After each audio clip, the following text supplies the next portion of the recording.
todo en el nombre de Jesús. Espera, que me ha salido aquí un mensaje, perdonadme, y no sé cómo quitarlo. A ver si se quita solo. Ahora, perfecto, vamos allá. Entonces, nos hemos parado y vamos a hablar sobre la batalla del Armagedón en la tribulación. Pero la batalla del Armagedón no es solamente una guerra al final de los 7 años de tribulación. Va a haber un movimiento de tropas a lo largo de los 7 años de la tribulación. Y es lo que yo voy a intentar explicaros hoy por medio de la palabra. El canal de YouTube está anclado al perfil de TikTok. Es el canal oficial de Israel de Galicia. Está ahí anclado, que es el que me crearon. Bueno, yo voy a seguir sin interrupciones.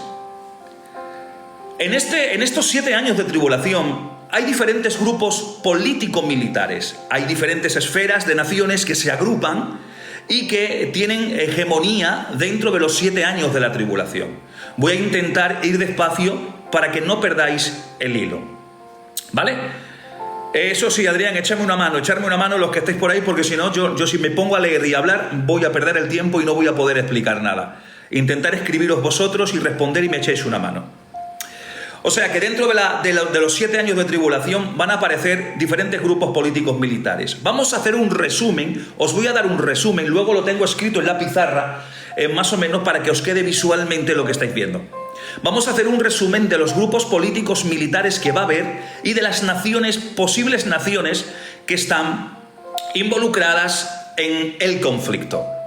El primer gran grupo político militar es, en el contexto general, hay que entender primero que en la escatología bíblica, la última semana de Daniel hace referencia a la tribulación, a la semana 70 de Daniel. ¿Os acordáis que hablemos sobre la naturaleza de las 70 semanas, de la profecía de las 70 semanas? La última que está sin cumplir es la tribulación, la última semana de Daniel. Es un periodo profético de 7 años. Y esos 7 años va a culminar. El último año, el 7º, va a culminar con la segunda venida literal de Cristo. No hablo de arrebatamiento. El arrebatamiento se ha dado 7 años antes, en ese tiempo, más o menos. Hablo de la segunda venida literal para inaugurar el reino milenial profético. Y durante esta semana se van a manifestar 4 bloques políticos militares claves en estos 7 años. ¿Amén? Vamos a empezar. El primer grupo político-militar es el Imperio Romano reconstruido. ¿Os acordáis de la estatua de Daniel que se mencionaba? Que hacíamos también acopio a lo largo de las 70 semanas en la historia secular que se añade a la Escritura. La estatua empezaba con la cabeza de oro que representaba al imperio babilónico y la última parte, las piernas, eran de hierro. Y abajo en los pies estaba el barro que se mezclaba con el hierro, pero era indeble, no había alianza porque no podía mezclarse. Esas piernas representaban el último imperio que estaba o que tenía hegemonía en el momento, que era el imperio romano. Bien, pues en la tribulación va a resurgir o va a ser restaurado el imperio romano reconstruido. Ese va a ser capitaneado por la cabeza principal, que será el anticristo. El anticristo va a ser quien dirija ese imperio romano reconstruido. Ahora bien, ¿dónde van a llegar los límites del imperio romano restaurado? Van a llegar a toda la hegemonía que tuvo Roma en su imperio. Va a llegar y va a alcanzar todo aquello que alcanzó en su momento, pero con el plus, vamos a ponerle un plus de más, que puede alcanzar o puede correr al continente de Estados Unidos. Porque hay gente que pregunta y dice, ¿y Estados Unidos qué participación va a tener en la tribulación? Porque ahora tiene peso en el mundo. Hoy tiene peso en el mundo. Vemos las noticias, los conflictos, lo que Trump está causando, está generando, o sea, tiene peso en el mundo. ¿Qué va a pasar con Estados Unidos? ¿La Biblia habla de Estados Unidos? No habla la Biblia de Estados Unidos. No habla de América, no estaba siendo descubierta, entonces no se habla de Estados Unidos ni de América del Sur ni de América del Norte. Por lo tanto, sí tenemos que entender, y yo lanzo la posibilidad de que Estados Unidos, mediante el Tratado Atlántico, mediante la ONU, mediante todo el conflicto e interés hermanado que tiene con Europa, podemos entender que Estados Unidos es una extensión de Europa. Porque los que colonizaron Estados Unidos fueron ingleses. Por lo tanto, Europa conquistó Estados Unidos. Por lo tanto, los colonos ingleses dieron como origen al imperio que hoy se conoce como Estados Unidos.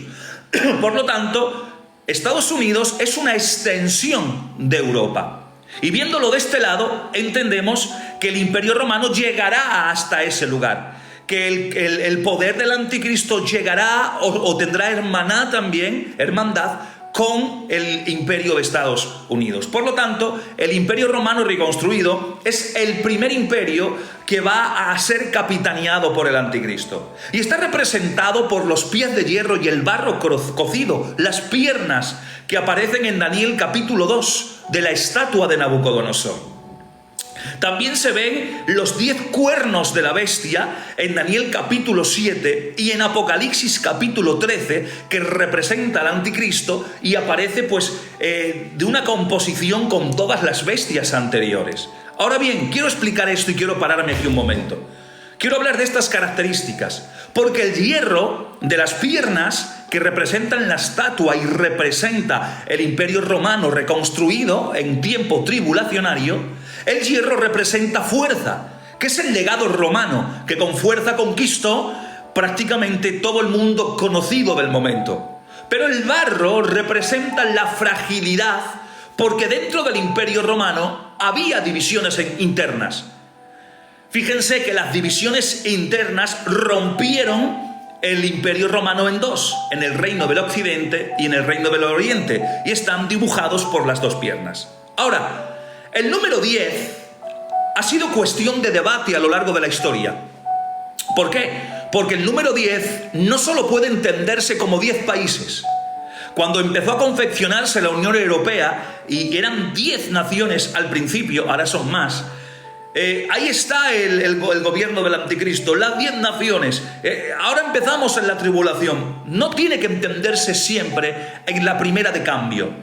Porque 10 no se puede entender solo como 10 países, sino más bien, en el sentido bíblico, como 10 áreas de poder coordinadas, 10 áreas distintas que dan un compendio total dentro de la hegemonía de este gobierno político-militar, el reino del occidente. Vamos a llamarle así al imperio romano reconstruido, el reino del occidente, para poder entendernos a lo largo en cómo vamos a impartir este tema.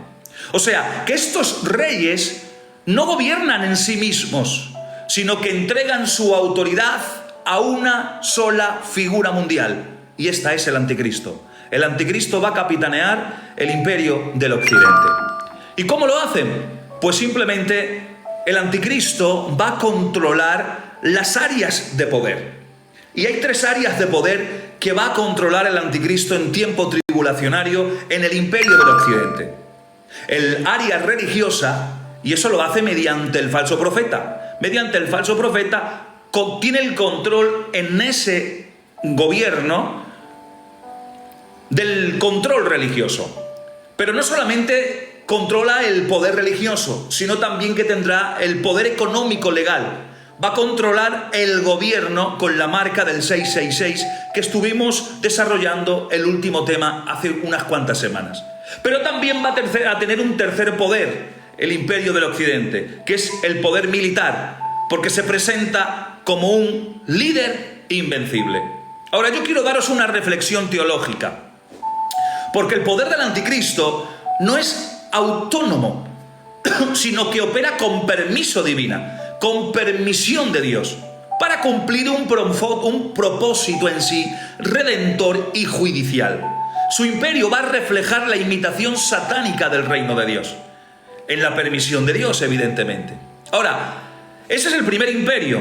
Las preguntas, por favor, cuando acabemos, luego preguntar y vamos a intentar responder. El primer imperio es el imperio del occidente. ¿Qué reúne el imperio del occidente? La vieja Europa, con la extensión de Estados Unidos. ¿Y quién va a capitanear ese imperio? El anticristo. Ahora, cuando se habla de la tribulación, partimos la tribulación en dos. 3 años y medio de falsa paz y 3 años y medio donde ya no hay paz y la maldad aumenta. Y se ha entendido hasta hace nada que la falsa paz era mundial. Pero quiero corregir este dato. La paz no es mundial en el tiempo del anticristo. La paz será mundial para el gobierno del occidente, este imperio que estamos hablando, que lo va a capitanear o gobernar el anticristo. Ahí sí que estará la marca establecida del 666, el poder económico, y estará dentro de esos compendios, y habrá una paz para el que esté en ese sello, para el que esté en ese imperio. Pero habrá imperios que no estén de acuerdo con el tratado de paz que ha firmado el anticristo, la nación del occidente, con la nación de Israel. Atención, por eso ya al principio del pacto de los 7 años en la tribulación hay rumores de guerra. Y esos rumores de guerra están registrados en Mateo capítulo 24. Los primeros versículos hasta el versículo 8 dice: y se levantará reino contra reino. Esto nos habla de los primeros 3 años y medio. ¿Cómo? Sí, ahora lo vamos a ir viendo, porque os voy a hablar de un segundo imperio, de un segundo reino que va a aparecer en la tribulación. Que baje un poco la cámara, hermano. A ver, ¿cómo queréis que lo ponga? Así, así, así. ¿Está mejor así, compañero? Vale, perfecto. Es que a veces no puedo ver todos los mensajes, entonces no me doy cuenta, según voy hablando, no me doy cuenta. Quiero fijarme en la cámara para que veáis. Vale, perfecto. Dios te bendiga, Jovaji, que Dios te bendiga. Eso, bien, seguimos entonces. Estaba hablando, para no perder el hilo, porque si no se me va tanta información. Hablábamos que el imperio del occidente, que esa falsa paz solo es para el imperio del occidente. Porque ya al principio de los 7 años, ya sabemos, por los temas que hemos estado tratando, que la tribulación empieza con el pacto del anticristo con la nación de Israel. La confirmación de un pacto, esa es la palabra correcta. No se firma un pacto nuevo, sino que se trae a memoria todos los pactos que se han intentado zanjar o pactar en el Medio Oriente y que no han logrado su fin, que nunca han llegado a la conclusión. El anticristo tendrá la capacidad gubernamental de llevar todo a cabo y firmar un pacto y un tratado de paz en el Medio Oriente. Amén. Por eso Israel estará confiado dentro de su nación, pero habrá reinos que no estén de acuerdo con ese tratado de paz, que no estén de acuerdo con las condiciones que enriquecen a unos y empobrecen a otros. Por eso, en el tiempo de la tribulación, no solo va a estar el imperio del occidente, es decir, la vieja Europa con Estados Unidos, liderado por el anticristo, sino que vamos a hablar de un segundo reino que va a aparecer y le hace contraguerra, le hace contrafuerte al anticristo y a Europa, y es el reino del norte. El reino del norte aparece en Ezequiel 38-39 y también aparece en Daniel capítulo 11, versículo 40. No voy a leer, no vamos a buscar las citas, os la digo de memoria, no las vamos a leer todas para no perder el tiempo en lectura, pero como queda grabado podéis cotejarlo vosotros en vuestras casas. ¿Vale? O sea, vamos a hablar ahora de un segundo reino. Primero el reino del occidente, ahora el reino del norte. ¿Quién es el reino del norte? Vamos a hablar del reino del norte, vamos a hablar un poco de ello. ¿Dónde se menciona el reino del norte? Pues el reino del norte hay bastantes profecías que se repiten en relación al reino del norte. En Isaías capítulo 10, también en el capítulo 30, en Ezequiel capítulo 38-39, en Daniel capítulo 11 y en Joel capítulo 2, del 1 al 27, si no mal recuerdo, son textos que nos hablan sobre profecía en relación al reino del norte. Un pasaje importante es Ezequiel 38, versículos del 2 al 6, que si tenéis Biblia podéis cotejar lo que estamos hablando en directo. Ahora, hay un problema identificativo que consiste en identificar quién es Gog y Magog.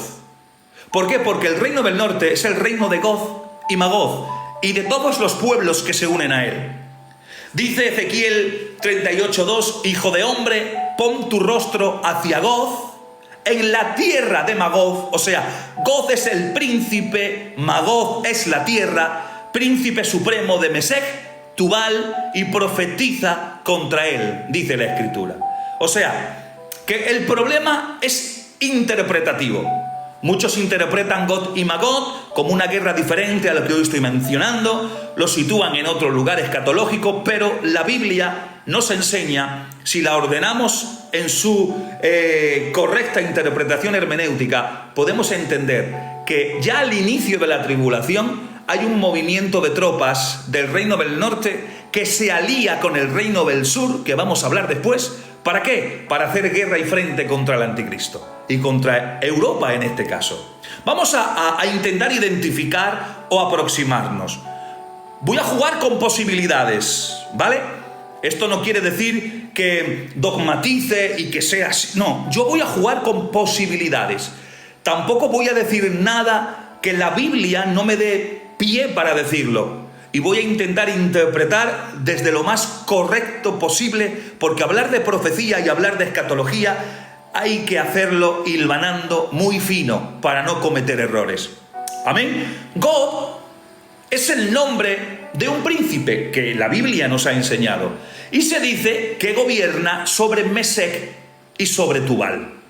¿Vale?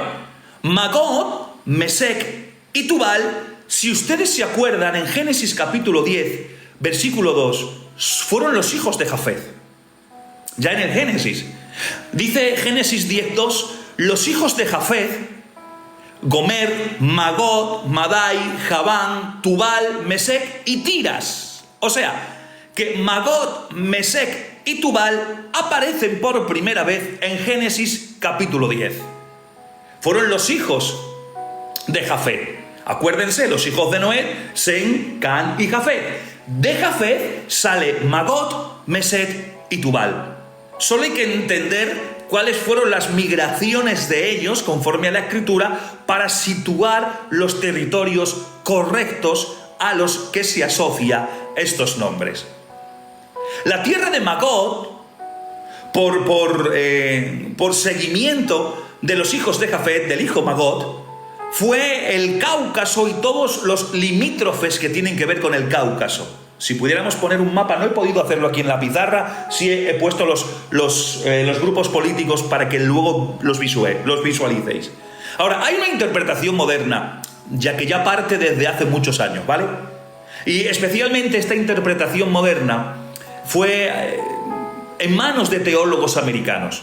Los teólogos americanos, por la Guerra Fría que había entre Estados Unidos y Rusia, y todo el contexto que había, identificaron a Rusia como el Reino del Norte. Dijeron que el Reino del Norte era Rusia, así tal cual.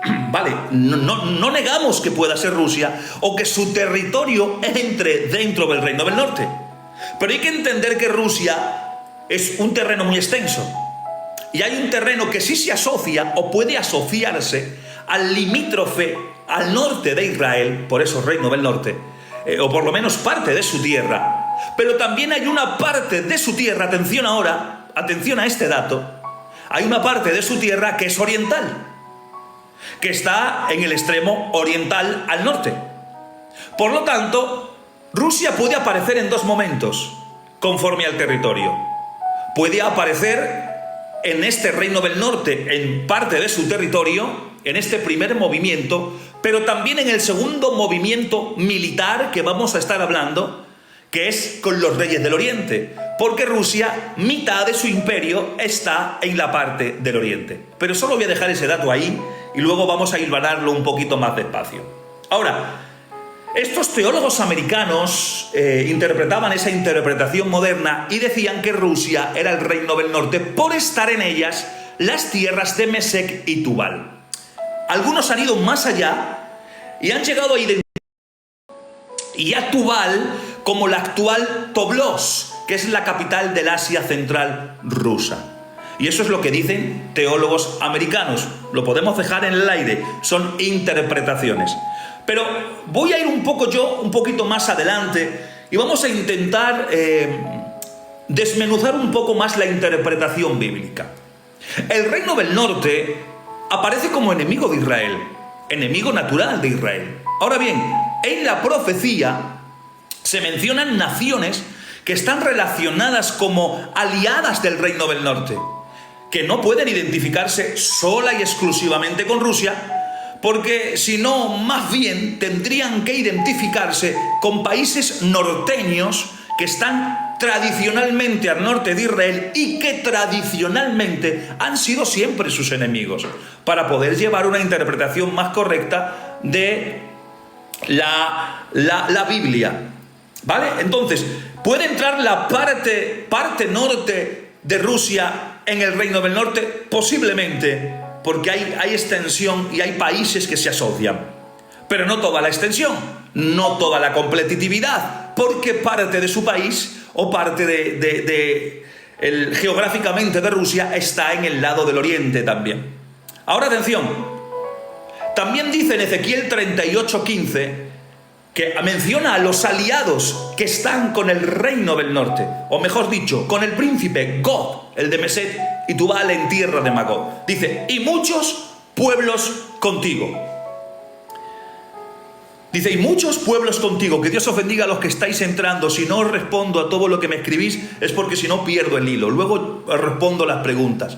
Y dice, muchos pueblos contigo. Vamos a hablar de sus aliados, que la Biblia sí nos da datos físicos de sus aliados.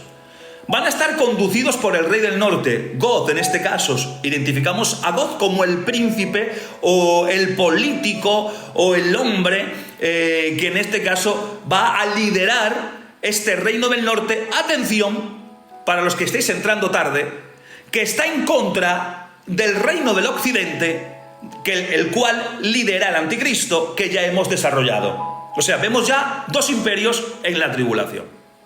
Pero Ezequiel 38:5 empieza a hablar de los aliados que están en el reino del norte. Uno de ellos es Persia. ¿Quién es Persia? Persia podemos identificarlo porque es el Irán actual. Irán es Persia y es un enemigo acérrimo y tradicionalmente de Israel. Persia está de parte del reino del norte. Menciona también a Cus en Ezequiel 38:5. ¿Y quién es Cus? Cus se identifica con Etiopía y algunos también sugieren esa interpretación con Sudán. Pero ahora yo voy a darle un giro de rosca. El nombre se aplica 9 veces en la Biblia para referirse a una región del área africana, pero se aplica 11 veces para referirse a una pequeña porción de Arabia. Por lo tanto, doy las interpretaciones, que cada uno entienda y coja lo que quiera. Yo lo sitúo siempre hacia el norte, nunca hacia el sur, porque hay otro reino que va a aparecer que luego voy a mencionaros. Pero vamos a hilvanar un poco más cerca. ¿Saben quién era Cus? Cus fue hijo de Can. En Génesis 10, versículo 6, dice que los hijos de Can eran Cus, Mizrayim, Fud y Canaán. O sea, que viendo la migración de Can, podemos entender dónde está Cus y cuál es la tierra de Cus. Y siguiendo este panorama bíblico, esta interpretación, la tierra de Cus se sitúa al norte de Israel. En Génesis capítulo 2, versículo 13, os voy a dar el dato bíblico. Dice que el nombre del segundo río era Gijón. Y atención, dice que era el que rodeaba la tierra de Cus. Por lo tanto, Cus lo tenemos que situar al norte de Israel y no al sur. No es Etiopía ni es Sudán. Es un país o una extensión de tierra que está al norte de Israel. Debe referirse, por lo tanto, a la zona norte del grupo de naciones. Pero también aparece Fud, como otro hijo también que hemos visto de Can, en Ezequiel 38:5. Ahora, Fud es difícil de identificar, por lo menos no he llegado a identificarlo tal cual, así que no quiero daros ninguna interpretación errónea o muy disparatada. Pero debiera referirse a Libia, lo que lo situaría al sur, y ahí es donde tengo mis dudas. Pero por concordancia, por lo que estamos hablando y por lo que la Biblia nos enseña, debe referirse a un lugar situado al norte que ahora mismo quizás no se puede precisar en este momento. También aparece en Ezequiel 38:6 Gomer como aliado del reino del norte. Acuérdense que Gomer es el hijo mayor de Jafet y es padre de Tomarga. En Génesis capítulo 10, versículos del 2 al 3 dice: y los hijos de Jafet, Gomer, Magod, Madai, Javán, Tubal, Mesec y Tiras. Y es padre también de Tomarga. Ahora, fíjense, porque algunos eruditos, en base a un Talmud judío, atención, un Talmud judío pretende identificar a Gomer con Alemania, en base a un Talmud judío, fuera de la Biblia. Pero el territorio, más que en Alemania, debe relacionársele con el de los antiguos cimerios. ¿Y dónde estaban situados? Estaban situados al norte de Siria y en el Líbano, y habitaban originalmente en la región norte del Cáucaso y en el Mar Negro concretamente, que es la que está en la actual Rusia y Ucrania. Atención. Por lo tanto, esto fue, si no recuerdo mal, entre el siglo VIII y el siglo VII a.C. Estaba este compendio que os acaba de mencionar. Ahora voy a pararme aquí un momento, ¿vale? Guerra de Rusia con Ucrania, hace unos cuantos años. Cuando estalló esta guerra, el teléfono empezó a sonar, igual que a mí, a otros tantos hermanos, para ver si esta guerra tenía que ver con la tribulación, era la guerra de... Atención, Rusia y Ucrania juegan en el mismo bando. En tiempo tribulacionario van a jugar en el mismo bando, están en el mismo territorio, van a jugar en el mismo bando. Por eso puedo atreverme a decir, no afirmar, pero sí puedo jugar con la posibilidad de atreverme a decir que Ucrania no va a poder entrar, o por lo menos a mi modo de entender, en la Unión Europea. Porque si Ucrania entrase en la Unión Europea, entonces pertenecería al gobierno del occidente capitaneado por el anticristo y no al reino del norte capitaneado por ese God que no sabemos quién es, que le vamos a poner un interrogante. Pero aquí hemos visto por los aliados del reino del norte que Rusia, o la parte más cercana a Israel por el norte, y Ucrania, el Cáucaso, el Mar Negro, Ucrania, toda esta zona va a estar unida en ese mismo conflicto. Por lo tanto, la guerra entre Rusia y Ucrania sí o sí va a tener que finalizar y van a tener que amigarse, porque en un futuro quizás más próximo que lejano, cuando realmente esté en esta batalla, nosotros esperemos estar en el cielo, Ucrania o el territorio de Ucrania o parte del territorio de Ucrania va a estar anexado a Rusia, y con Rusia y todo lo que hemos estado hablando va a estar ajustado al reino del norte. ¿Amén? Se menciona Tomarga en Ezequiel 38:6. ¿Quién es Tomarga? El territorio al norte de Israel es Tomarga, lo que hoy literalmente es Turquía. O sea, Turquía pertenece, atención, al reino del norte. No pertenece al reino del occidente. Atención, que estos datos rompen muchas interpretaciones erróneas que están surgiendo en estos momentos y en estos días. Atención. Ahora, vamos a hacer un resumen del reino del norte. Del reino del occidente ya lo hemos hecho. El reino del norte es un conjunto de naciones que están situadas al norte de Israel, incluyendo lo que hoy es Irán, Irak y Turquía, como nombres que aparecen claros en la escritura. Lo otro que hemos estado hablando son hipótesis, son teorías y son acercamientos a lo que la Biblia se deja entrever. ¿Vale? Segundo reino. Primero reino, el primer reino, el reino del occidente. Segundo reino, el reino del norte. Hay un tercer reino que menciona Daniel 11:40. Es el reino del sur. Y aparece aliado con el reino del norte. Y en la escritura se refiere literalmente a Egipto. Y sus límites no deben reducirse a los actuales, porque pudiera comprender una potencia que uniera a todos los países del norte de África. ¿Amén? Por lo tanto, cuando hablamos del reino del sur, asociamos a Egipto, que tradicionalmente siempre ha sido también enemigo de Israel, y representa a naciones del norte de África, posiblemente una federación musulmana africana que ataque también en tiempo escatológico, tribulacionario. Atención, el reino del norte y el reino del sur, o sea, Egipto con todas las potencias del norte de África, estarán en contra también del gobierno del anticristo. Ahora, yo pregunto, estamos viendo muchas veces por los medios televisivos cómo hay ese intento conflictivo de Marruecos con España, España con Marruecos, de que si se preparan para una guerra, atención, en el Reino del Norte estará Marruecos, estarán las potencias más fuertes que tiene África, estarán asociadas al Reino del Sur, perdonen, con Egipto, y estará Marruecos. España estará en el Reino del Occidente, aparece con el nombre de Tarsis, o se le da esa interpretación tartesa a España en medio de este conflicto. Por lo tanto, se está encauzando el mundo para lo que viene, y que la Iglesia no va a estar presente porque la Iglesia va a ser arrebatada. ¿Amén? Por lo tanto, ¿cuál es el rol escatológico? Que van a atacar juntos, van a intentar atacar juntos a Israel por hacerle daño al reino del occidente. ¿Quién? El reino del norte que hemos mencionado y el reino del sur van a formar alianza. Y la van a formar al principio de la tribulación. No van a estar de acuerdo con el tratado de paz al cual ha alcanzado el anticristo con Israel y el Medio Oriente o la Media Luna. Y se van a rebelar, van a intentar conquistar Israel. El reino del norte atacará por el alto del Golán, por el norte de Israel, y el reino del sur hará su entrada por el sur de Israel.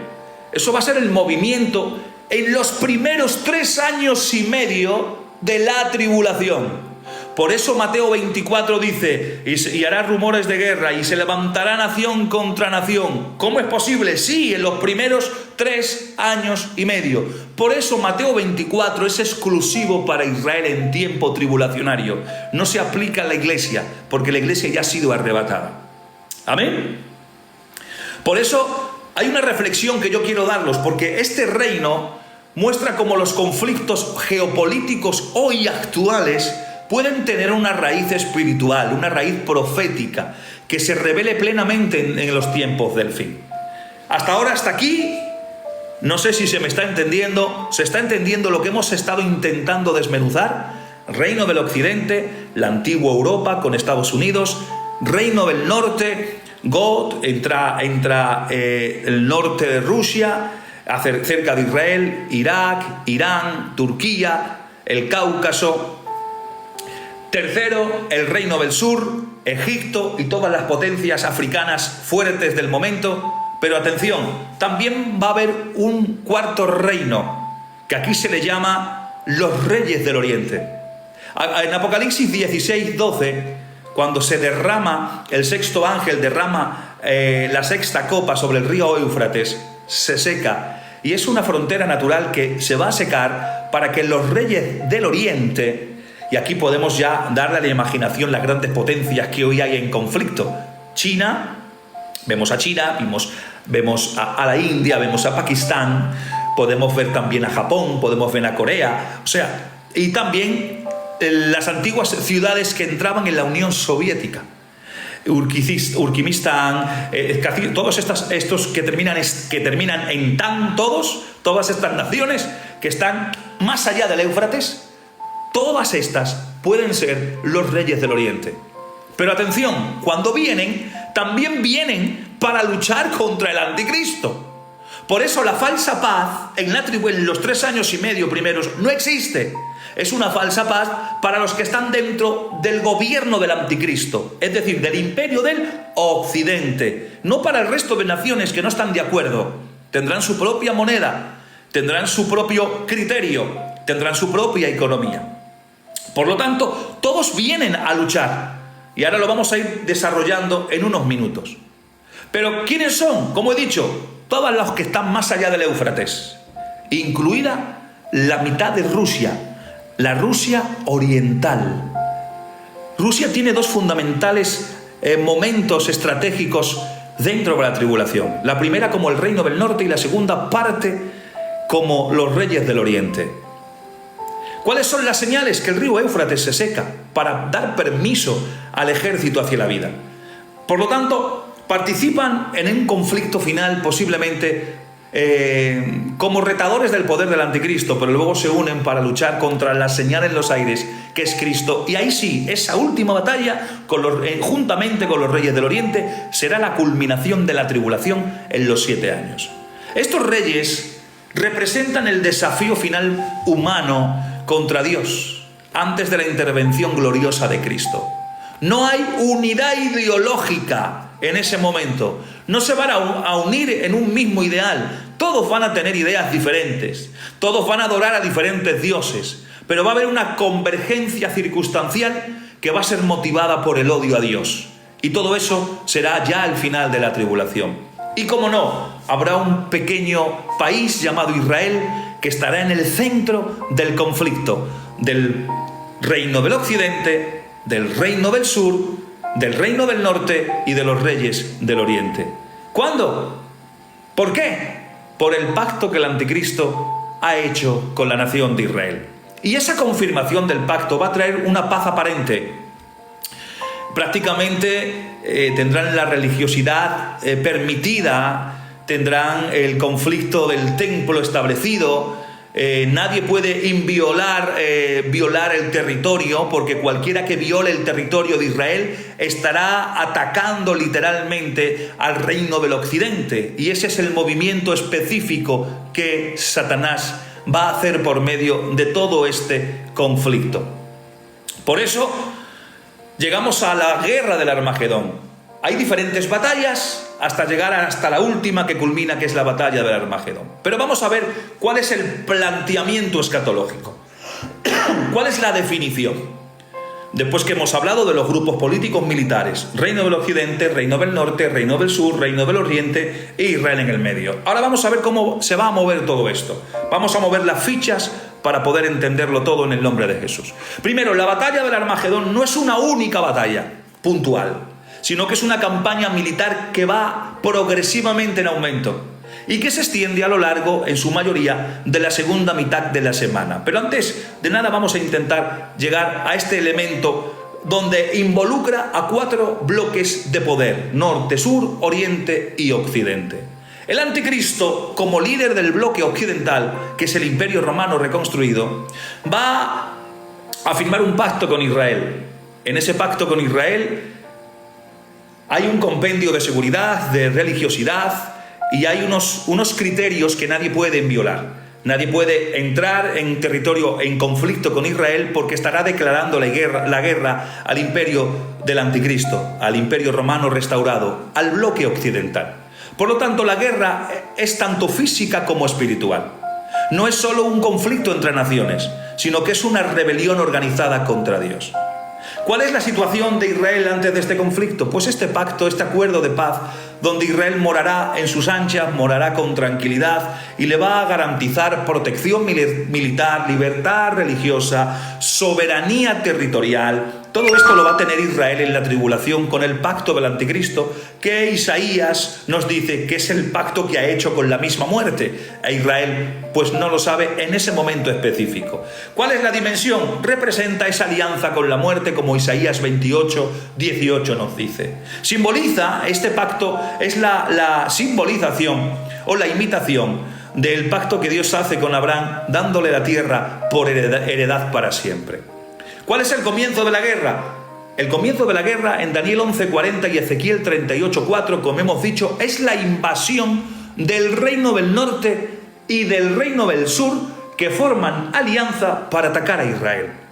Y eso es a lo largo de los primeros 3 años y medio. Hay manifestaciones, hay repudia ese tratado de paz. Hay asuntos económicos donde unos países se enriquecen, otros países devalúan, y entonces no están de acuerdo ni el reino del norte ni el reino del sur. Y crean una alianza que jamás en la historia ha habido. El reino del norte nunca se ha aliado con el reino del sur. Egipto no ha tenido alianza nunca con países al norte de Israel. Jamás. Es la primera vez que va a haber una alianza en contra del reino del occidente. Atención, no se asusten, sí, en contra del propio anticristo, por la de Israel, por la tierra de Israel. Según el pacto que ha firmado o que ha confirmado el anticristo con Israel, esto va a desencadenar la intervención del anticristo como la gran protectora de Israel. Por eso, hoy ya olemos, siempre ha estado Estados Unidos defendiendo a Israel, siempre ha estado apostada con Israel. Por eso hablaba al principio y decía que Estados Unidos es una extensión de Europa, entonces estará también capitaneada por el anticristo. ¿Cuáles son los motivos de la invasión? La riqueza que va a haber en Israel, la seguridad aparente. La Biblia dice que vivirá como un pueblo confiado, un valor estratégico del territorio, porque es el ombligo del mundo. Israel es el ombligo del mundo, es el lugar estratégico por excelencia, donde todos los grandes imperios han pasado y se han establecido como un lugar de territorio estratégico para cara al mundo. Habla una protesta diplomática. Atención, en Ezequiel capítulo 38, versículo 13, hay una protesta diplomática. Tarsis y sus mercaderes. A Tarsis se le identifica, bueno, podemos identificarlo como España, ¿vale? Podemos identificarlo, no podemos afirmarlo a un 100%, pero sí podemos identificar por la región de los tartesos en el Guadalquivir, donde proviene esta raíz léxica de su palabra. Podemos interpretar que Tarsis es España. Y hay una expresión de protesta verbal por la invasión. Es decir, que cuando el reino del norte empieza a invadir Israel y el reino del sur hace lo mismo, aliado con el reino del norte, los mercaderes, que no se da nombre, pero sí a Tarsis, y Tarsis podemos decir que es España, de alguna manera expresan verbalmente una protesta. Están dentro del compendio del anticristo, dentro del gobierno del occidente, ¿y qué hacen? Protestan. Porque no les interesa que gobierne, no les interesa que invadan, por lo que sea, simplemente quizás por motivo económico, etcétera, etcétera. Hay un papel menor, pero notable como señal, participación europea. Aquí vemos que Tarsis y sus comerciantes no están en el conflicto, pero sí están protestando. Amén. Y por esta acción bélica de Rusia y de todos los países del norte, que se alían con el reino del sur, hay una intervención divina. En Ezequiel 38, versículos del 19 al 23, hay juicios que caen de manera sobrenatural. Dios va a usar terremotos, epidemias, confusión interna, lluvia, fuego y azufre sobre el reino del norte. Israel no levanta un arma contra el reino del norte. El reino del norte es totalmente destruido sin intervención humana. Lo hace Dios en los altos del Golán, al norte de Israel. Atención, esto es impresionante. Y Ezequiel 39:12 dice que las consecuencias de esta masacre que Dios ha causado sobre el reino del norte, atención, estarán 7 meses para enterrar los cadáveres y 7 años quemando el armamento. Atención, esto es tremendo. Por lo tanto, la derrota del norte, muchas naciones viendo este conflicto van a temer y van a glorificar a Dios. Y mucha parte de Israel comienzan a abrir sus ojos espirituales y mirarán a quien traspasaron, por medio de este acto que Dios hace contra la magnitud del reino del norte. Pero atención, el anticristo también tiene una ofensiva. Porque si el anticristo no ha destruido al reino del norte, porque lo ha destruido Dios, ¿sabes lo que hace el anticristo? Prepara una super campaña militar para destruir al reino del sur. Y entonces conquista o se posiciona en la totalidad de Israel, del gobierno de Israel, del terreno de Israel, para empezar una campaña militar contra Egipto. Y Egipto es derrotado por el anticristo. Esto todo en la mitad de la tribulación. Porque esa es la excusa perfecta para romper el pacto del anticristo con Israel. ¿Cuál es? La invasión del norte y la invasión del sur en Israel. Entonces el anticristo hace un movimiento político astutamente eficaz. El reino del norte es destruido por Dios, pero el reino del sur empieza a ser destruido por el anticristo. Y el anticristo, por medio de esta acción, invade completamente Israel. Por eso dice Daniel 11:41, también entrará a tierra hermosa y muchos países caerán, pero estos serán librados de su mano Edom, Moab y Amón. Porque empieza a lanzar una ofensiva contra Egipto, contra Libia, contra Etiopía, los desmenuza. Dice la Biblia que solo escapa Edom, Amón y Moab. Y fíjense por dónde serán el refugio para la escapada del remanente que queda en Israel cuando el anticristo tome el control total de la nación de Israel. Ahora, a ver, sé que es muy pesado el tema, es muy de conflicto, pero intento traer todo este tiempo, este ciclo escatológico, y hoy es el tema 8, hoy es para escuchar y masticar despacio este tema. Preguntas luego, por favor, cuando terminemos, que en un rato termino, voy a dejar un espacio de preguntas y me preguntáis todo lo que no entendáis o que queden dudas y yo no me haya podido explicar mejor. Es un tema muy complicado. Amén. Y son muchos datos a poder impartir con vosotros. Ahora bien, hasta aquí ha quedado claro. Reino del Occidente, Reino del Norte, Reino del Sur, Reino del Oriente, Israel en el medio. El Reino del Norte toma alianza con el Reino del Sur, empiezan a invadir Israel, el anticristo aprovecha porque ve que se incumple o se viola un tratado de paz y entonces hace un movimiento para ir y posicionarse en Israel. Pero antes de que se posicione en Israel, ya a la mitad de la semana, a los 3 años y medio de la tribulación, atención, Dios milagrosamente aniquila al Reino del Norte. Pero el anticristo aprovecha para aniquilar al Reino del Sur. Y ahora viene la segunda oleada, la segunda ola, el segundo movimiento político-militar. Evidentemente, entran en acción, ¿quién? Sí, ahí dice uno que dice, no me he enterado de nada. Escúchame, ni yo tampoco, pero son los temas que hay, es lo que hay. La segunda oleada son los reyes del Oriente. Apocalipsis 16:12. El río Éufrates se seca milagrosamente y entonces las potencias asiáticas ya avanzan hacia el Medio Oriente. ¿Por qué? Porque van a interrumpir las campañas del anticristo. ¿Cuál es la intención de los reyes del Oriente? Interrumpir la conquista del anticristo. El anticristo tiene Europa en su control y está conquistando Egipto y África norteña. Entonces eso no les interesa a los reyes del Oriente y quieren interrumpir esas campañas del anticristo. Pero aquí actúa ya la diplomacia del anticristo, la fase diplomática del anticristo. ¿Por qué? Porque el anticristo se moviliza o moviliza la coalición mundial de naciones en Apocalipsis 16. ¿Para qué? Bajo la influencia de espíritus demoníacos y de alguna manera los influencia, les convence para que las naciones se unan en Jerusalén para pelear contra Dios mismo, porque va a aparecer la señal en los aires. Y hay un clímax, que es la batalla final. Aquí sí es la batalla final del Armagedón. ¿Cuál es la ubicación geográfica? El monte de Megido. El monte de Megido, que a lo largo de la Biblia ha habido momentos estratégicos de lucha.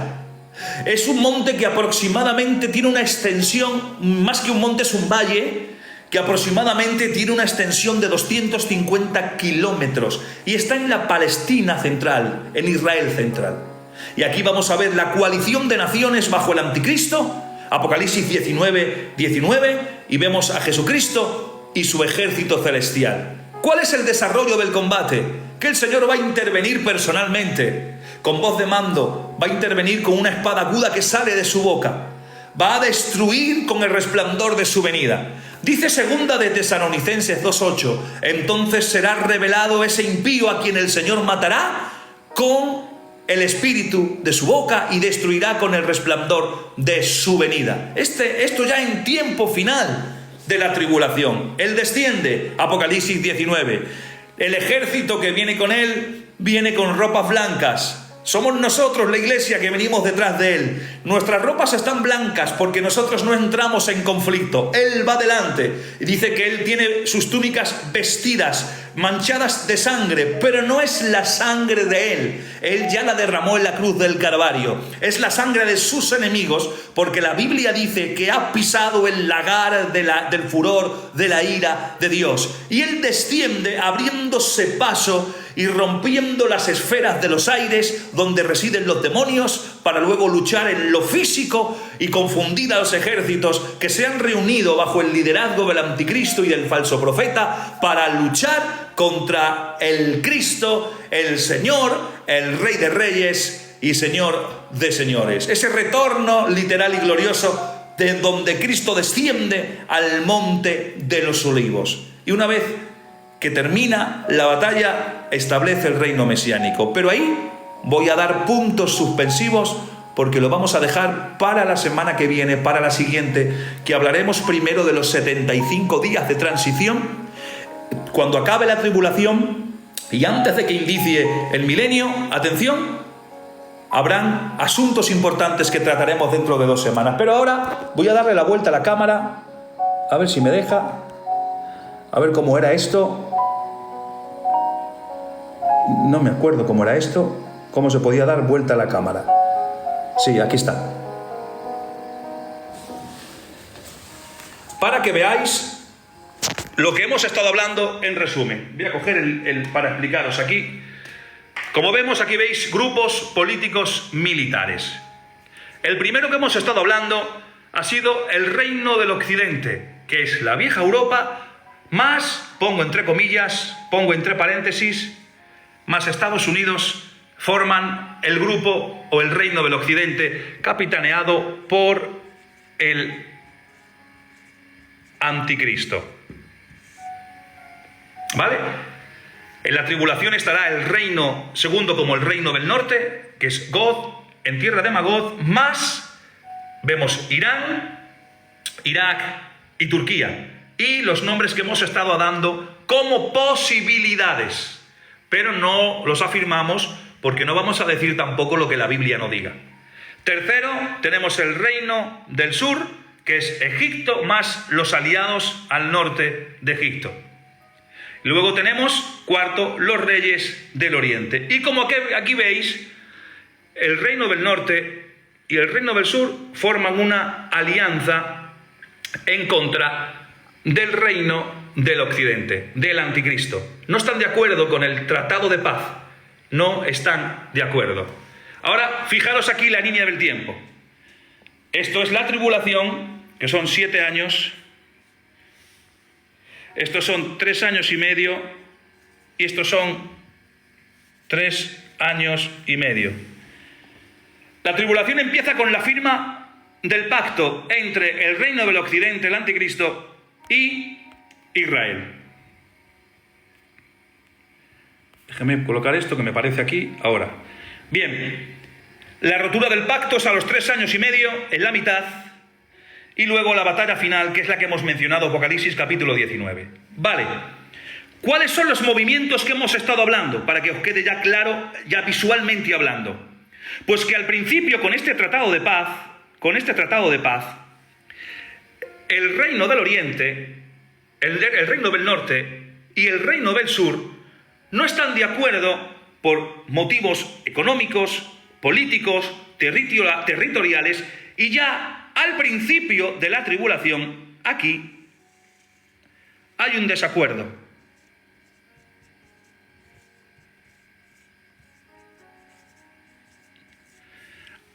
Hay un desacuerdo por parte del reino del norte y por parte del reino del sur. Ahora, este desacuerdo no están de acuerdo porque no llevan ninguna participación en lo que, de alguna manera, el reino del occidente y el anticristo e Israel están consiguiendo. Y empieza un movimiento militar a partir ya del principio de la tribulación. Mateo 24, y se levantará nación contra nación. Y este movimiento militar avanza hasta que el reino del norte, vamos a poner, aquí veis, 1, 2, 3, 4. ¿Veis los números que se asocian al reino? Pues hasta que el reino del norte, el 2, y el reino del sur, el 3, empiezan a invadir Israel. Esto a la mitad de la tribulación. Esto hace que el anticristo, el uno, el reino del occidente, que el anticristo esté fuera del control del centro de Europa, donde en ese momento esté, y pase, voy a ponerlo con el negro para que se pueda entender mejor, y venga a colocarse aquí en Israel. Y aquí el 1 se posiciona en Israel. ¿Por qué? Porque se supone que el reino del norte, el 2, y el reino del sur, el 3, están violando esta firma del pacto entre el anticristo e Israel. ¿Y qué es lo que ha pasado?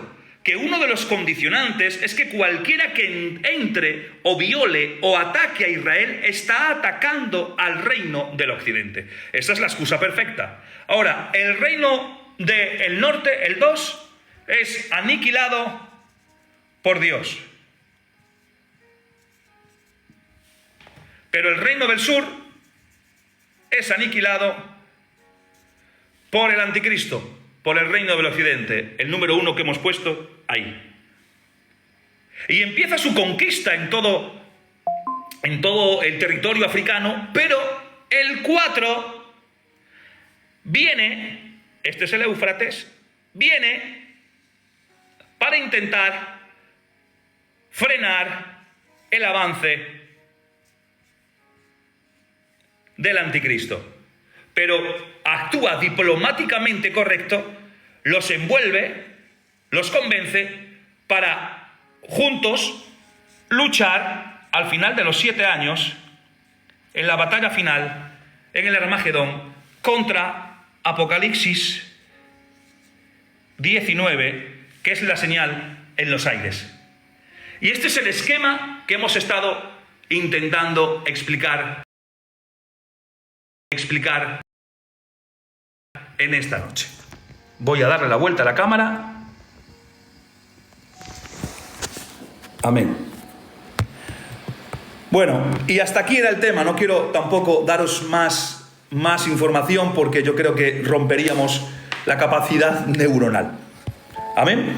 Vamos a dar gracias primero por todo y luego las preguntas que haya vamos a intentar responderlas en el nombre de Jesús. Voy a dar gracias en el nombre de Cristo. Gracias, Señor, en esta noche, Padre, por este tema. Gracias, sé que es difícil. Gracias por darme la capacidad de poder enseñarlo en la manera de lo posible. Y gracias por darle paciencia a la audiencia y la capacidad de poder entenderme, sobre todo en los momentos difíciles. Gracias, Señor, por todo. Ayúdanos, Señor, y enséñanos y afiáncanos en tu palabra, en el nombre de Jesús. Amén. Bueno, no sé si se ha entendido o por lo menos he intentado explicarlo. Sé que de toda la escatología, este es uno de los temas más difíciles, porque es muchos datos, son muchos movimientos, es romper muchos clichés que por muchos años hemos tenido. Hemos condicionado mucho la falsa paz mundial, que si solamente es la batalla final. Y es, como habéis visto, es un movimiento en los 7 años de guerras, conflictos y un montón de cosas. Amén. Así que ahora simplemente esperar que haya alguna pregunta en relación a lo que hemos hablado. Voy a ir mirando, ¿vale? Voy a ir leyendo, voy a ir mirando porque no sé lo que habéis escrito. Gracias por las felicitaciones, gracias porque decís que lo he explicado. Yo ni me he enterado yo, pero bueno, si os habéis enterado vosotros, me alegro de verdad. Lo he intentado hacer con la pizarra lo más gráfico posible para que pudierais ver, ya no dicho, sino visto cuáles son los movimientos. Bueno, lo he intentado. Sí anuncio, la semana que viene, el viernes que viene, va a ser un tema solo de preguntas y respuestas. Voy a abrir el TikTok, el directo, preguntas y respuestas en todos los temas, el 1, el 2, el 3, el 4, el 5, el 6, el 7 y preguntas y respuestas. Y luego estaremos tocando temas ya la semana que viene. Bien, voy a ir mirando si hay alguna pregunta. Sí, la verdad, Adrián, sí que es un lío. Lo explico porque lo tengo comido en la cabeza. Si no, ni podía. God y Magog, ¿qué naciones pueden ser? He estado explicando eso, compañero José Hernández. God es el príncipe, no es una nación. God es el príncipe que rige en Magog, Meset y Tubal. He hablado de los aliados como Irak, Irán, Turquía, que la Biblia menciona. Magog es el territorio, que es el Cáucaso, los antiguos cimerios, que colindan o tocan parte de Rusia, también de Ucrania y toda esa extensión nórtica que está al norte de Israel.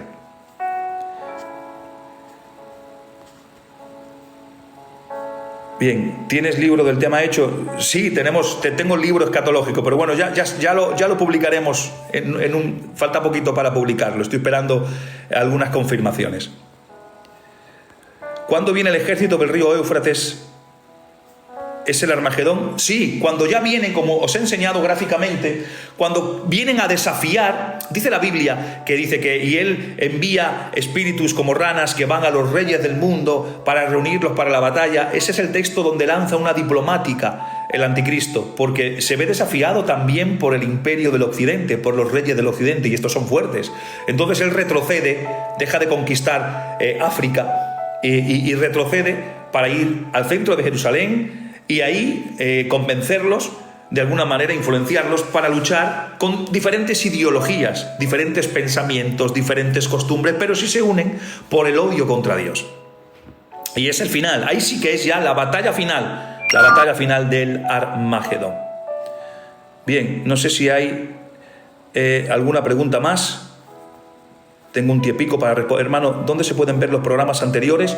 Están anclados, tengo en el perfil de TikTok, en este perfil mío, está anclado el YouTube, donde tengo, que me lo creó un hermano, para meter este tipo de contenido. Y ahí están todos el contenido, todos los programas. Así que empaparos de ellos para la semana que viene hacerme preguntas.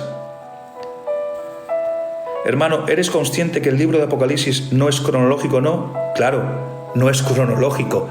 Por eso se estudia escatología, para ordenar los eventos futuros. El libro de Apocalipsis no está ordenado cronológicamente en toda su extensión. ¿Puedes explicar de nuevo el reino 4? ¿Cuál es su función desde el principio? Porfa, por encima. ¿Esto es un castigo o no lo sé? Explicar el reino 4. El reino 4, los reyes del oriente, que estaba aquí, ellos entran en acción con la derramación de la sexta copa sobre el río Éufrates. Se seca. ¿Por qué? Porque los reinos del oriente quieren frenar ese avance militar que está haciendo el anticristo desde Egipto hacia toda la extensión de África. Quieren frenarlo, porque siempre hay intereses económicos, políticos, territoriales, ya saben el conflicto que hay. Por un cacho de terreno, pues se matan. Pues intentan frenarlo y hacen que el anticristo retroceda, porque ve que vienen contra él también, a luchar contra él, vienen a desafiarlo a él. Pero luego él envía esos espíritus que de alguna manera convencen, unen en pensamiento. ¿Para qué? Para luchar contra Dios, contra Cristo, en este caso, en la señal en los aires de Apocalipsis 19. Hermano Israel, ¿participas en el libro que sacarán de las doctrinas? Ahí pongo un interrogante, ¿vale? No puedo, hay cosas que son secretos de sumario y no puedo decir. Ahora, ¿me lo puedes explicar de nuevo? Vale. Escúchame, ya no sabría decirlo igual que lo he dicho. El anticristo, Bruce, el anticristo pide adoración cuando hace alianza con Oriente. No menciona, la Biblia no menciona adoración, menciona conflicto, guerra. Dice que los reúne para la batalla. O sea, no hay adoración en ese momento. Los convence para la batalla, porque sabe él que ya le queda poco tiempo y que va a aparecer el Señor en los aires, el capítulo 19 de Apocalipsis. ¿Hay alguna pregunta más? ¿Qué parte de Israel será librada? La parte que mirarán al Mesías, es decir, mirarán al Señor al que traspasaron y lo recibirán por el acto que el Señor hace milagrosamente, destruyendo al reino del norte en las montañas, en los altos del Golán de Israel. Un pequeño remanente, un remanente. Antonio 13, los padres apostólicos no eran protribulacionistas. Bueno, ese es otro tema para otro día. Yo no voy a entrar ahora en temas que no tienen que ver con el tema, disculpadme, con mucho respeto.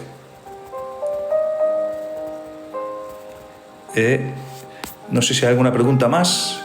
Sí, aquí veo. A ver. Pero el rey asirio es el anticristo. Sí, se le da ese nombre. El rey asirio se le da ese nombre. pero no es que sea el rey de Asiria en sí. Se le da nombres característicos al anticristo. Que eso lo expliquemos en hace un par de lecciones.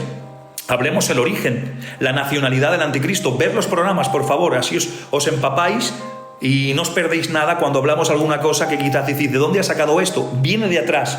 Lo hemos estado atrás con los que os habéis conectado conmigo todo este tiempo. Bien, Adolfo 77 oficial, ¿por qué en el Arca de la Alianza se hizo imagen de si no se puede hacer imágenes? No entiendo, Adolfo, la pregunta. Si me lo puedes explicar o matizar, no entiendo la pregunta. No sé, bueno, quiero entender que a lo mejor te refieres a los querubines que están tallados. A lo mejor creo que puedes referirte a eso. Nada, Adri, no te preocupes, esto lo voy a subir mañana, posiblemente, esta noche no creo que pueda, y entonces sí, lo verás, no te preocupes. Y cualquier duda, ya sabes, me llamas. Querubines, sí, querubines, claro, es más o menos lo que entiendo.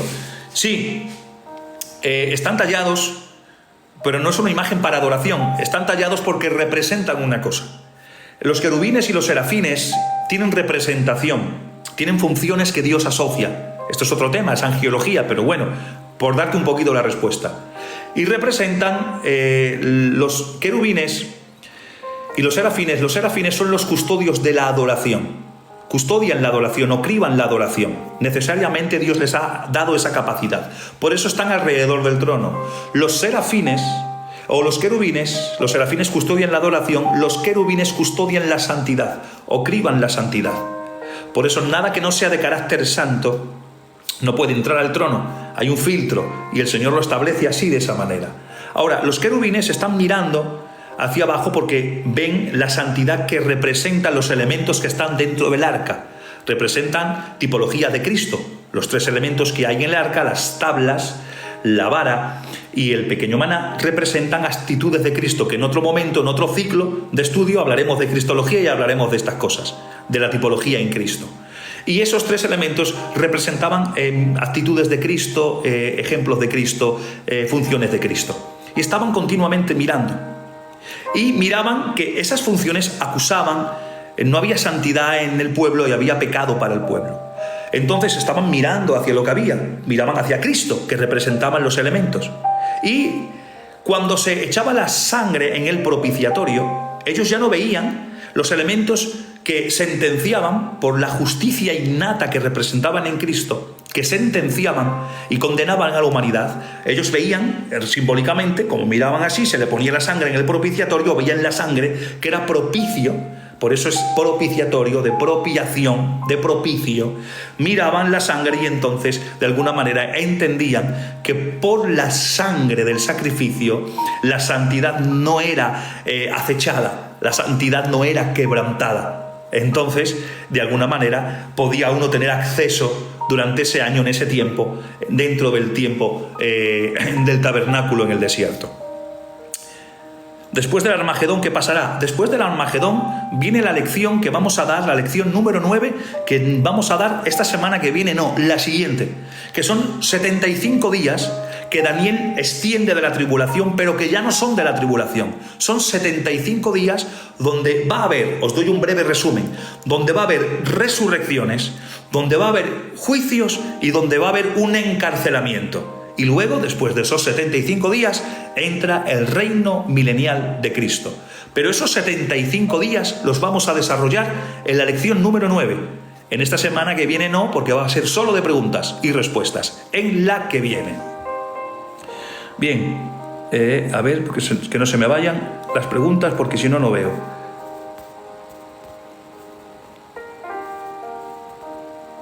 Es que... Perdonadme, que es que si no, es que no las veo. Como no hay nadie que me las esté apuntando.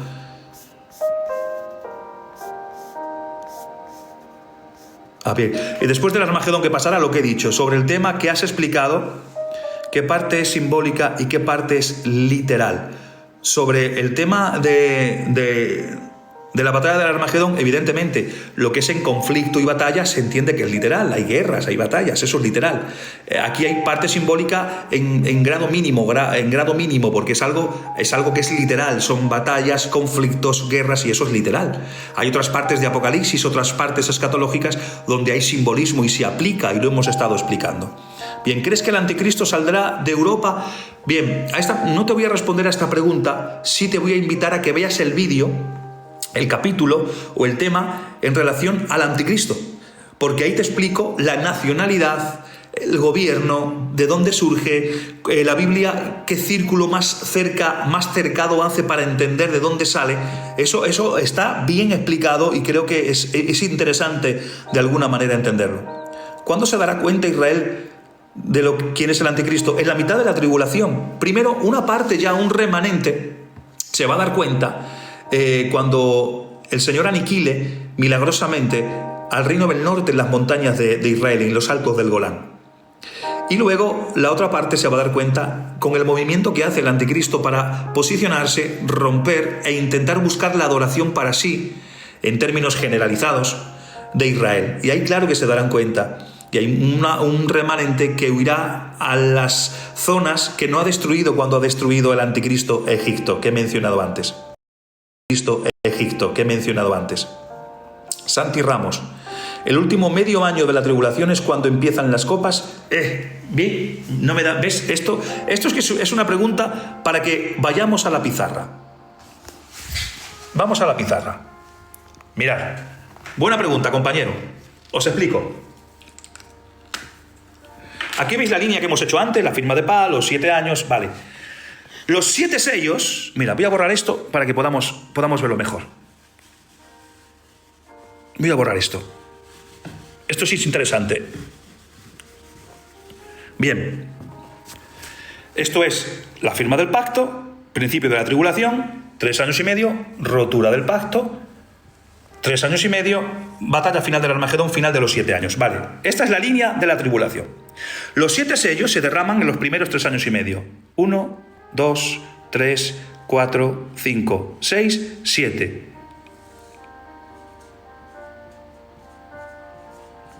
Sellos. Los sellos se derraman en la primera parte de la tribulación, que tiene su comparación con Apocalipsis capítulo 6, con Mateo 24. Y hay una comparativa donde se ve al principio, hasta el versículo número 8 de Mateo 24, que tiene la comparación en los primeros 3 años y medio. A partir de la rotura, se abre el sello número 7 y da como origen a las copas. 1, 2, 3, 4, 5, 6, 7. A las trompetas, perdonen. Trompetas.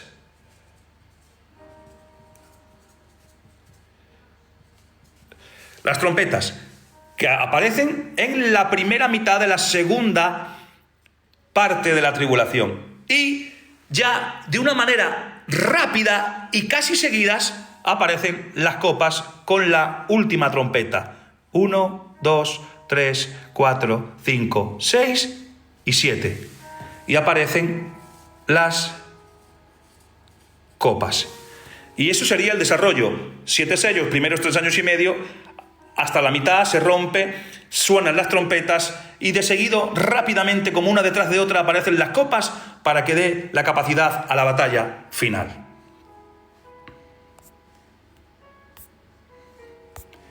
A ver cómo hago yo ahora para bajar esto.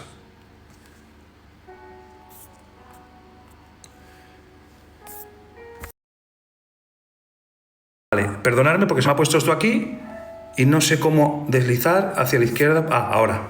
Listo. Giramos la cámara. Perfecto. Listo. Eso era. Así es como se representan. Y ahora, perdonadme las preguntas. Y tengo 5 minuticos para responder antes de cerrar todo, porque si no aquí me matan. Vale. Bien, Lotes Ángel, ¿quién eran los hijos? Esa es una pregunta para otro tema. Estamos en escatología, batalla del Armagedón. Roberto Moto, gracias por tus palabras, Dios te bendiga. ¿Crees que está nacido ya el anticristo? Pues no lo sé. No te lo puedo decir, no lo sé. Lo que sí que en todas las épocas siempre ha habido un prototipo del anticristo, siempre ha habido alguien que de alguna manera reunía las características para poder emerger en el momento de que la iglesia sea arrebatada, porque ni el anticristo sabe cuándo va a ser la iglesia arrebatada. Entonces siempre tiene algún prototipo de anticristo, pero no sé si está nacido, no lo puedo saber. Y después del milenio, la eternidad será en la tierra. Evangelista David, oficial, te voy a dejar aquí con la mies en la boca, con puntos suspensivos. ¿Por qué? Porque cuando lleguemos al tema número 10, al número 10, vamos a hablar sobre el estado eterno, el milenio y el estado eterno, y entonces ahí te explicaré todo esto.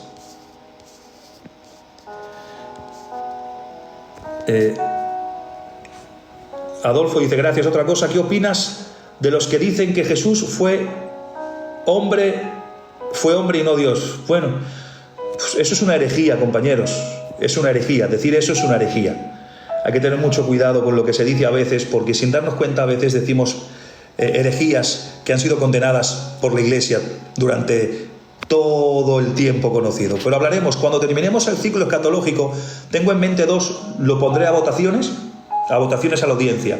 O estudiamos juntos lo que es soteriología, de una perspectiva herminiana, que abraza la misión de Filadelfia a la cual pertenecemos, y contrastamos la predestinación calvinista y todas estas cosas, las vamos a contrastar. O bien estudiamos cristología. Os doy a elegir las dos vertientes, los dos puntos y lo que queráis. Lo estudiamos como estamos haciendo escatología, semana a semana, lección tras lección, hasta terminar el bloque escatológico.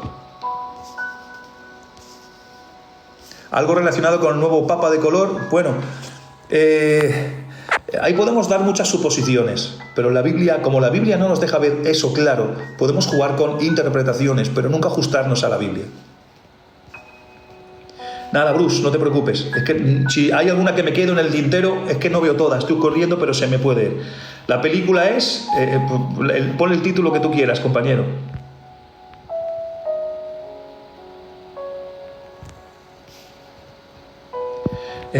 Santiago Barrul dice, no lo saben ni los ángeles, solo Dios, nada más. Claro, evidentemente. Juncal me dice que hablemos de cristología. Bueno, por mayoría voy a hacer lo que vosotros me pidáis, porque entiendo que lo que queráis es lo que vamos a intentar. Me prepararé esos temas, y más ahora que tengo tiempo, que he dejado de pastorear y estoy en casa. Todo lo que has predicado pasará después del rapto. Vamos a corregir, en vez de llamar de rapto, llamémosle arrebatamiento o traslación, porque la palabra rapto a veces se malinterpreta y damos opción a los que no creen en el arrebatamiento a arremeter contra los que creemos en el arrebatamiento. Sí, pasará todo lo que he estado hablando, pasará cuando la iglesia sea arrebatada o trasladada al cielo. El anticristo sabrá el día que vendrá el Señor. Cuando te refieres a que vendrá, hablamos de la segunda venida literal. Entenderá, claro, evidentemente. Sí, la tribulación dura 7 años. Y él ha hecho un pacto. Él lleva el conteo en la mente. Él sabe que al final de los 7 años se le acabó el chollo. Entonces, claro que intuirá que cuándo puede aparecer o llegar o cumplirse el tiempo en el cual puede aparecer.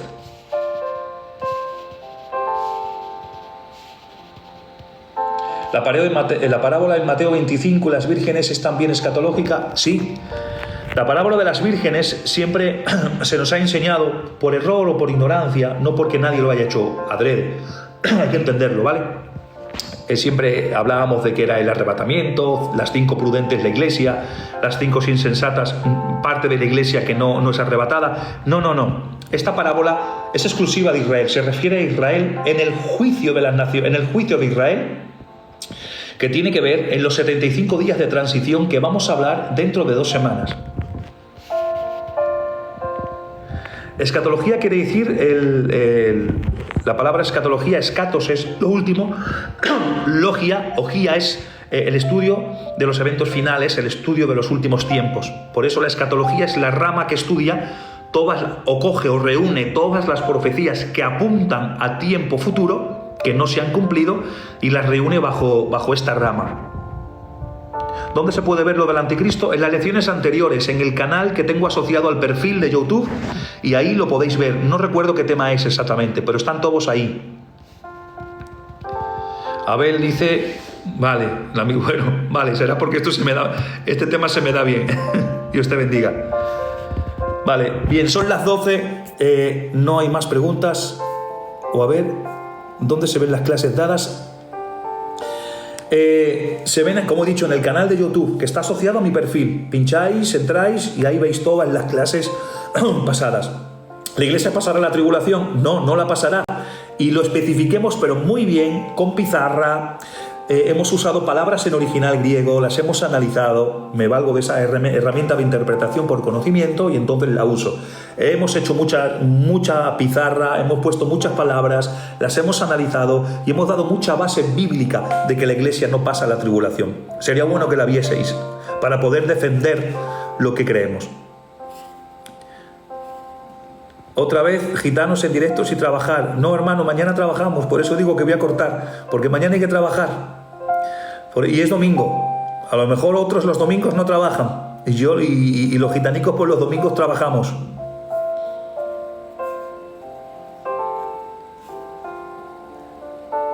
El anticristo podría ser islamista, podría tener raíces islámicas, pero eso también lo hablo en el tema. Hablamos en el tema que tiene que ver con el anticristo.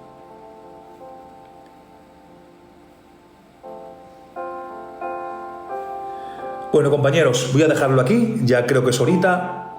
Israel, ¿eres pelagiano o arminiano? Bueno, más bien no tengo pelo, eso sí que lo soy.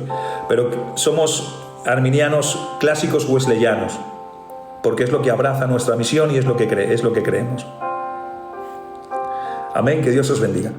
Bueno, vamos a cortar y vamos a dejarlo así, y así que si os quedáis con ganas, pues ya apuntar preguntas para el programa que viene, que solo va a ser de preguntas y respuestas en relación a todos los temas que hemos dado. Así que a ver los temas, a apuntar preguntas y a respondernos, ¿vale? Que Dios os bendiga mucho, que Dios os guarde y nos vemos si Dios quiere. Y si no viene en estos días, nos vemos el viernes que viene. Dios os bendiga.